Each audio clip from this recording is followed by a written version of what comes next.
The National Collaborative for Health Equity invites you to listen to part one of a two-part conversation about healing through history. Ariel, it's great to see you, my friend. Yeah, likewise. I'm excited for today's conversation.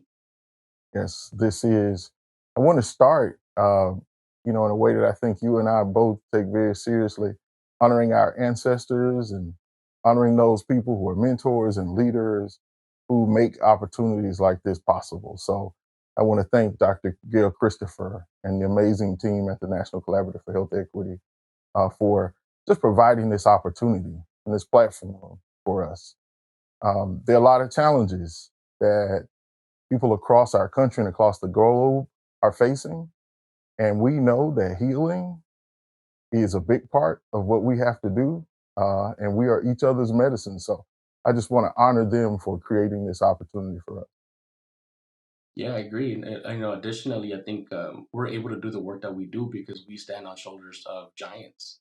And when you think about people like Gail Christopher, Maestro Jerry Dale, Kevin Fong, meanwhile, all of the folks that have dedicated decades to not only the movement but decades to healing, we're able to truly benefit from that. And I know that the future generations are going to inherit more blessings because of people like them.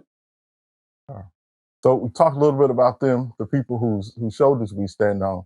We should probably talk a little bit about ourselves. I'll defer to you to go first and make it your introduction, and I'll follow you. Of course, I'll start off by my full name first. So my name is Ariel Juan Carlos Jimenez Bustos Perez Vallejo de la Cruz. And I remember growing up, I hated that name. Like, first of all, I was like, why is it so long? And then, it wasn't until I sat in circle and I sat with the Mario Osuna Sanchez and the Hector Sanchez Flores that they reminded me that I come from four grandparents and not just two. So when I say my name, I'm honoring all of my ancestors and all of those lineages. I was born in Ocotlan, Jalisco, but I was raised in San Jose, California, Bay Area. So I'm just happy to be here. Wanted to honor my last names in that way, and I'm glad that I crossed paths with you. I'll pass it back to you. Yeah, man. So I'm Vondaris Earl Gordon. I go by Vaughn.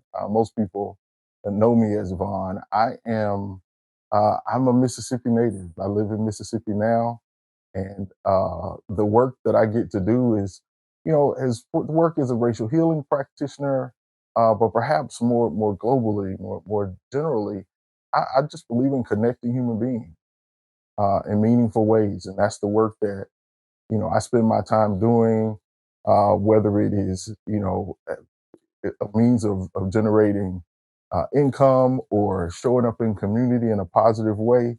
To me, those things are always interconnected. I think our gifts will always make a way for us and allow us to sustain ourselves. So I show up today as Vaughn Gordon, I'm a racial healing practitioner and somebody committed to all of the ways that healing and equity will bless our society and our community. Yeah. I So mean, I love that, right? I think our paths cross because of racial healing. So, with the National Compadres Network, we got to sit in circle in New Mexico and see the different ways in which we can heal, right? When you hear the word La Cultura Cura, it's your cultural heals. So that means the food, the recipe, the music, the dance. And that's what we got to do in New Mexico. So I want to shout out, the Racial Healing Practitioners Network. But before, in preparation for this conversation, we were talking, and the thing that came up was the why. Why is it yeah, important that we do this, right? And I think Christina kind of gave the best answer that said that we need to take a moment and spotlight all the reasons why we should have hope. And that resonated with me. So I want to pass it to you and ask, what about that answer resonated with you, and what's your why? Like, what carries you forward? well, shout out to Christina, part of the NCHE team who made this possible. Hope, man. I think a lot about my history and some of the lessons that my history teaches me, both the history of my own personal history and that of my community. I come from a community of people who have always found joy in the midst of hard things.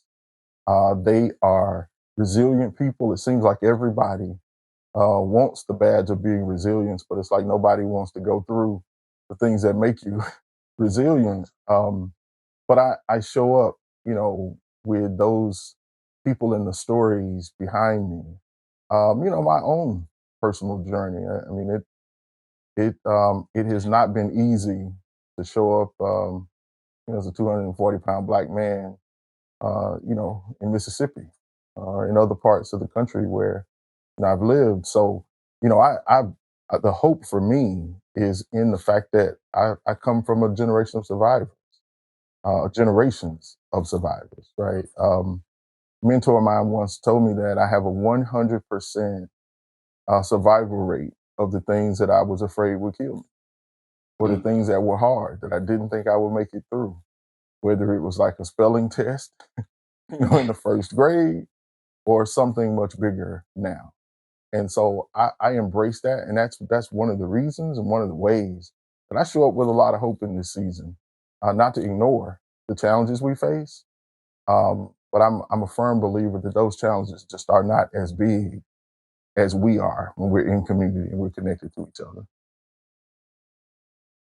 Yeah. That brings me back to what, Mama Carol Bevel said, that says, knowing what I know about my ancestors, it's imperative that I'm radically hopeful.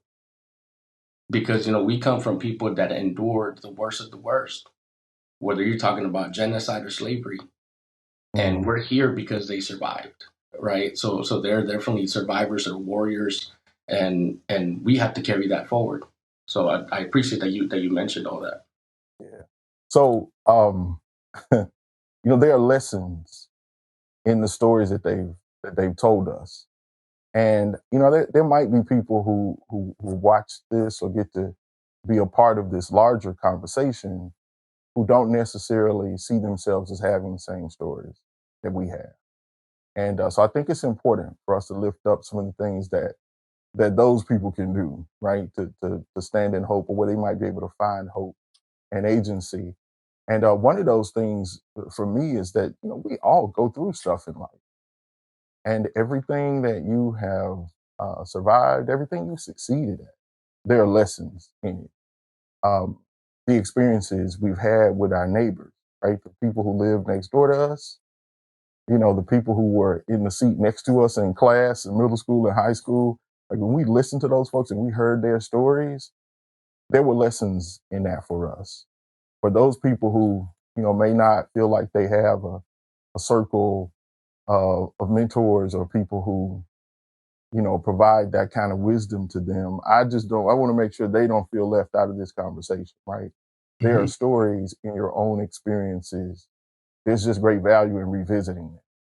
Like thinking about those times that you were afraid or you were curious or confused and you found answers, or something eased your mind, or something calmed your nerves and helped you, release some anxiety.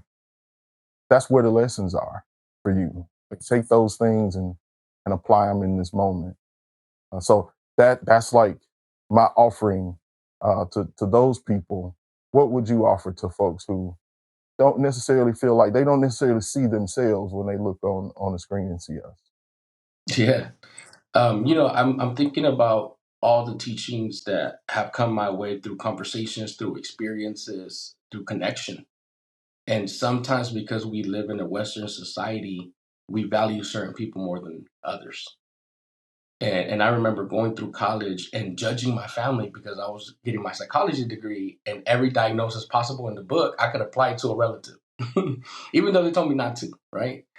But when I sat in circle and Maestro said, the healing medicine is within. You don't got to look externally. You ain't got to lose 10 pounds. You ain't got to get another degree. You're sacred just the way you are. It made me go back to my house and say, oh, my brother's not the problem. He's the medicine. My grandma's not the problem. She's the medicine. And I remember, when I was looking at my grandma, she had beaten cancer twice. She had her leg amputated. And every morning she went in a wheelchair and watered her roses. And Wow. she taught me, pain and suffering is inevitable, but misery is optional. And then I began to sit with her and just hear her stories. And when they asked me when is the first time you felt sacred, and that was in my grandmother's hands, because no matter what, I knew she was going to be there. She was going to be there when I was hungry. She was going to be there to send me a blessing as I was going out the door. She was going to be there, whether it was with a whooping or some words or some love when I came back. If it was because I got suspended, she gave me a little scolding and she said, I still love you. If I came back with an award, she would say, Mijo, you deserve that and much more. I'm already proud of you, but I want to acknowledge you. So I started really appreciating my family more and looking for the medicine within my house versus externally. And a lot of the times, like when you don't feel sacred, you need someone to remind you of that you still carry that. And I want to bring in, a person that we both know, Ozzy Cruz. Yeah. That Ozzy says it's easy to see a sacredness in a brown and black little boy at 5. But why do we struggle to see that same sacredness when they turn 17 or 18 or 19 and they look grown? They didn't lose their sacredness. We just lost the vision. So I'm just thinking about all those folks that in Western society, they might not value them because they don't have the high level degrees. But in every day of life, they carry that blessing and they carry that sacredness. So at least that's what resonated with me. Man, so look, you gotta drop that nugget of wisdom from your grandmother again. Like life will bring us some stuff, but we have a choice. Like say that again. Yeah, pain and suffering is inevitable, but misery is optional.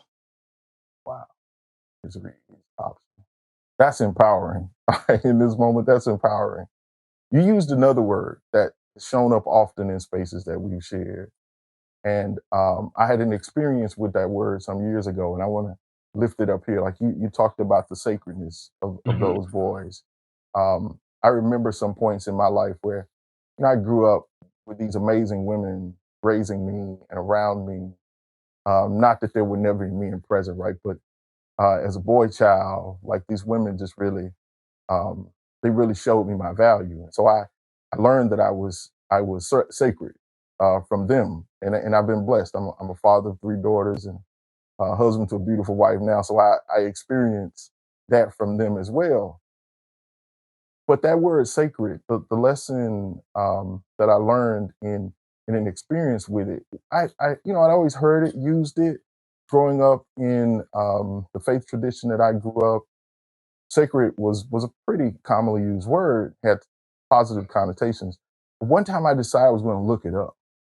Yeah. It's just always been a part of the lexicon where I was. I never really felt the need to look it up, but I looked it up. One of the first definitions was that something is sacred, is worthy of protection.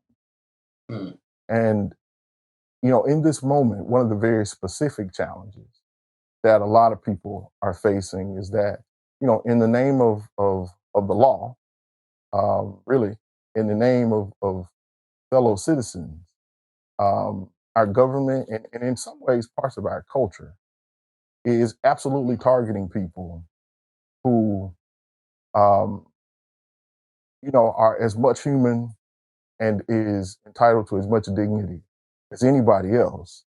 But people are failing to recognize and honor their dignity.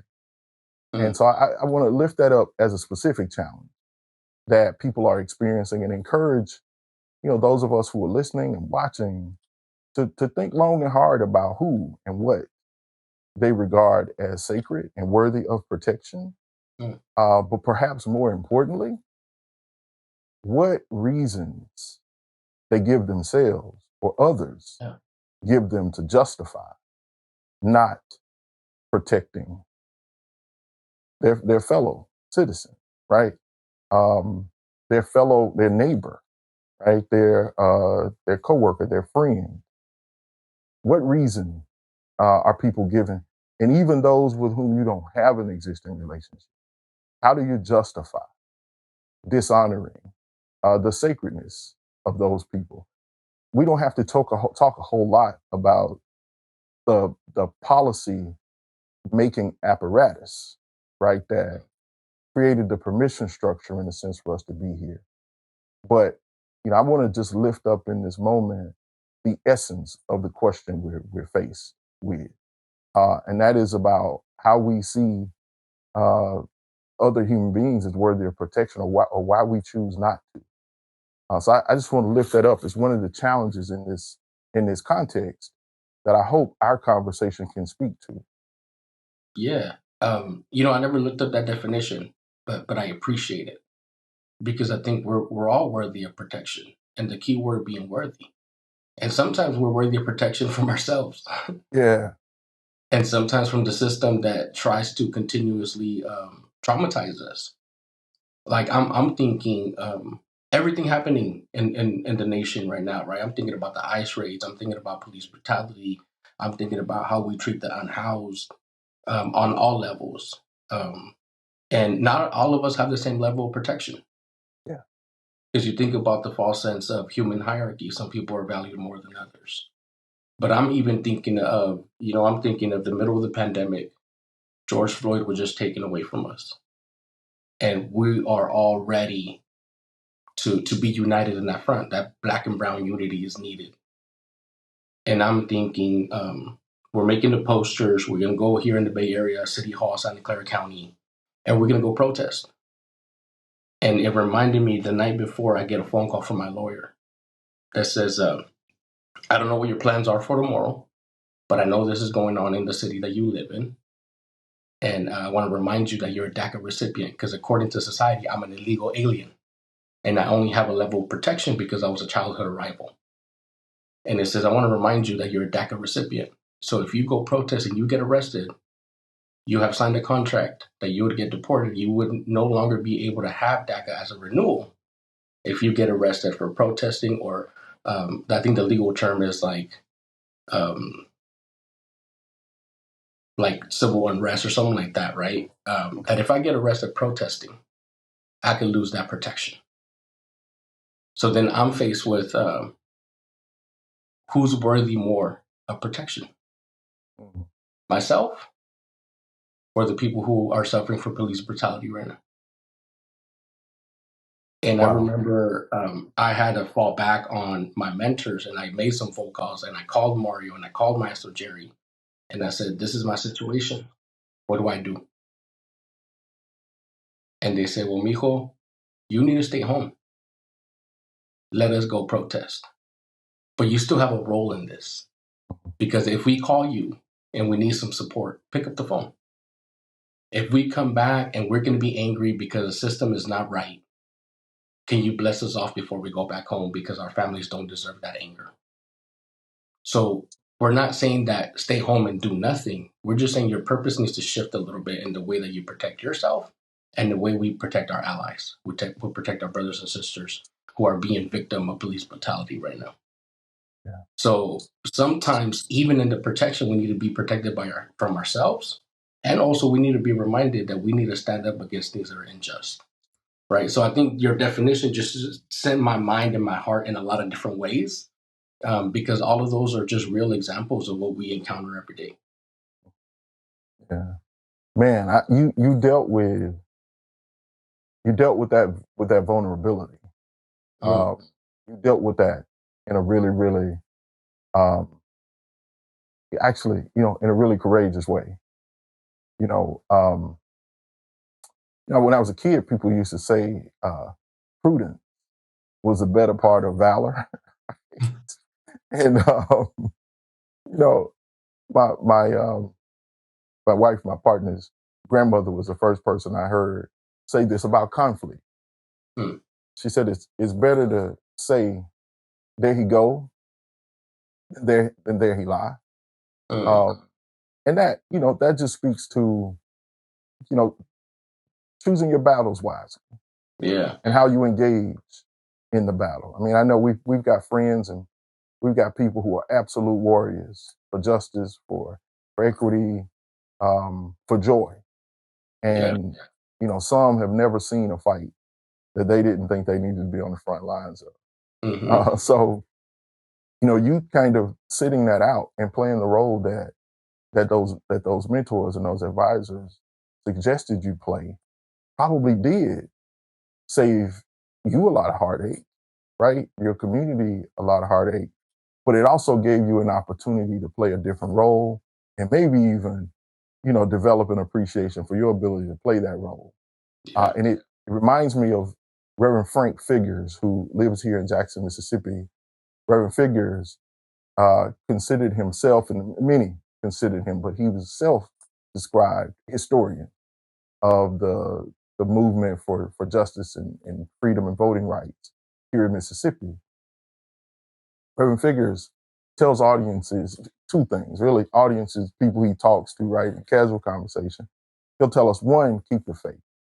And that's, that's just, I have to honor him because those simple words at different times have been just like foundational for anything else he said. But the other thing he reminds us, or he shares with folks, is that during those times, one of the sayings or axioms they had was that you do what you can with what you have from where you are. And, that is so much about awareness and management and like finding your agency, knowing what you can do, and doing it. There are probably, people out there who, they are in the dumps because they cannot do more.